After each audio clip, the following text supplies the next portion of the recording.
nulungi wong luwe bisa nganggo sega sapuluhan. Nulungi wong kodanan bisa nganggo payung godhong gedhang.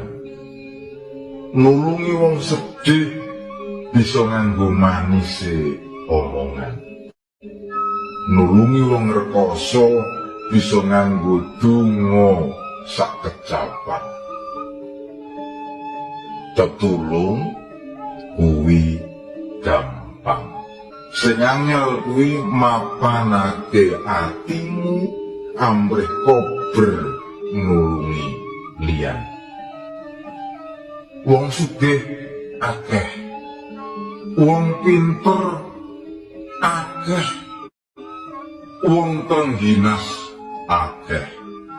Sing langka kuwi wong sing gelem ngrumangsani yen kodrate pancen kudu urip bareng wong akeh.